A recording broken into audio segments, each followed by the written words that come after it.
Good morning, everybody. Happy Monday.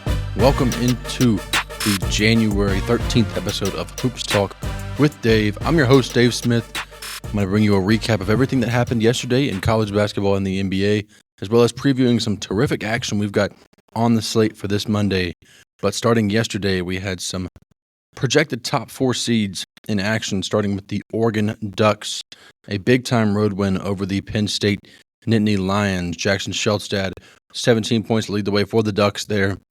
Penn State made a late push, tried to come back. They were up for a good portion of the second half, but nonetheless, Oregon weathered the storm. They were able to win this one 82-81. Out in the Big 12, West Virginia, number 21, AP number 21, West Virginia, with a 78-70 win over Colorado. And obviously Colorado trending in the wrong direction here. They were going to need to right the ship to be able to have a chance to make the NCAA tournament there. And three Big Ten teams yesterday. Starting on the road, the Michigan State Spartans traveling to Northwestern won that one by 10, 78-68. Even though Nick Martinelli from Northwestern put up 27 points, it was not enough for the Wildcats. Michigan State, big road win there for you. And speaking of big wins, Purdue scored 104 points in their win over Nebraska.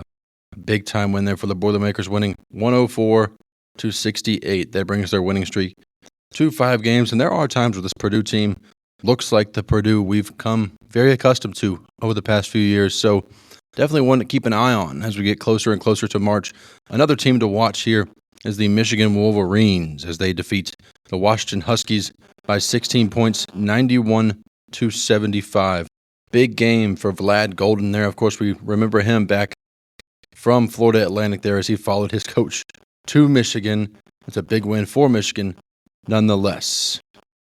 And looking at tonight's action within college basketball, we've got a few great games on the docket, starting with the game of the night, the UCLA Bruins traveling to the Rutgers Scarlet Knights. A 2.5-point favorite of the Bruins are. Rutgers, of course, we know they're extremely talented behind Ace Bailey and Dylan Harper, but this season has not nearly lived up to expectations there.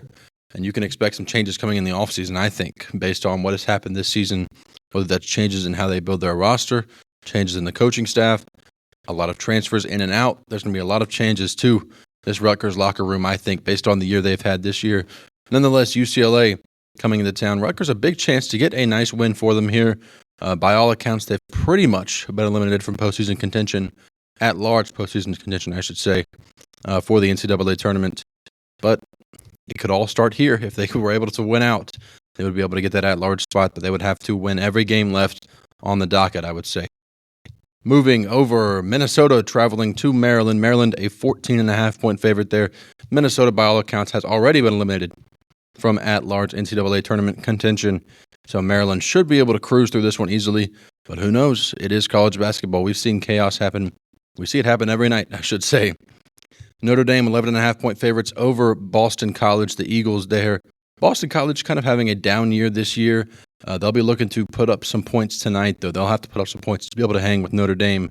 That'll be a fun one to watch tonight. And moving to some NBA action from Sunday. The Denver Nuggets traveled on the road to beat the Dallas Mavericks 112-101 behind 21 points, 10 rebounds from Russell Westbrook. And Nikola Jokic had 19 points, 18 rebounds.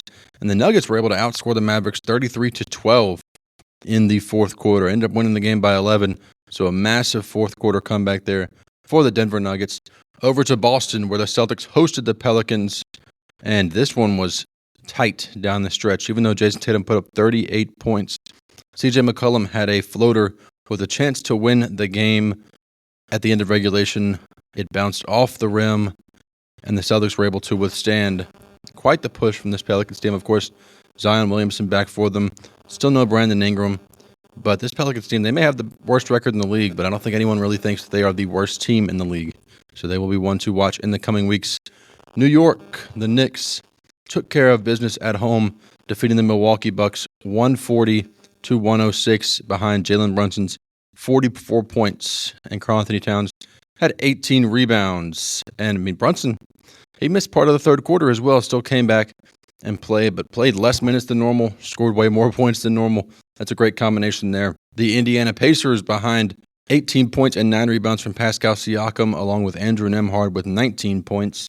Defeated the Cleveland Cavaliers 108-93, the league best 33-5 now, Cleveland Cavaliers, as the Pacers put an end to the Cavaliers' win streak at 12 games. Still, it's the NBA. You're going to be expected to lose some games here and there. Nonetheless, the Cavaliers are still looking like right now the best team in basketball. And to a couple of games tonight, both LA teams in action. Of course, they have not been in action because of the wildfires taking place in Los Angeles, so we'll have to keep an eye on whether or not these games are also postponed. But as of now, they are planning to happen at 10:30 p.m. Eastern on NBA TV. The Los Angeles Lakers will host the San Antonio Spurs, led by Victor Wembanyama. Should be a fun one to watch. Lakers 3.5-point favorites there. The Clippers playing at 10:30 p.m. Eastern also tonight, hosting the Miami Heat. Clippers looking to kind of right the ship here. They've been struggling as of late. Should be a fun one to get back right on against the Miami Heat. Still, no update regarding the Jimmy Butler situation over there in Miami.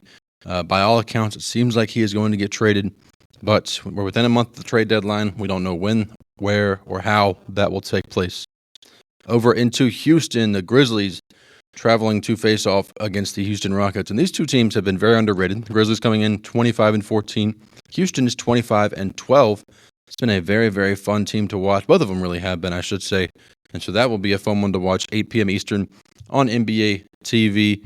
And the last game I want to hit on here real quick, back in Madison Square Garden, the Pistons, once again with a winning record. They were just 19-19, won their last contest, up to 20-19. Traveling to face off against the New York Knicks. The Knicks, 7.5-point favorites. But I like Detroit to pick up this win here as New York's coming off the second night of a back-to-back. Give me Detroit in this one. And that will do it for today's episode of Hoops Talk with Dave. I'm your host, Dave Smith. Hey, if you haven't had a chance yet, be sure to check out episode 1 of our Fast Break Brunch featuring special guest Tanner Marler. You'll find that on the show page there. It should be the episode right below this one. Be sure to check that out for a great look at the SEC Gauntlet, everything in and out of that conference, as it is one of the best conferences in the history of college basketball this season. And we take a deep dive there, and I'll be taking a deep dive into the action tonight to bring you everything you need to know on tomorrow's episode of Hoops Talk with Dave. I will see you then. Happy Monday, everybody.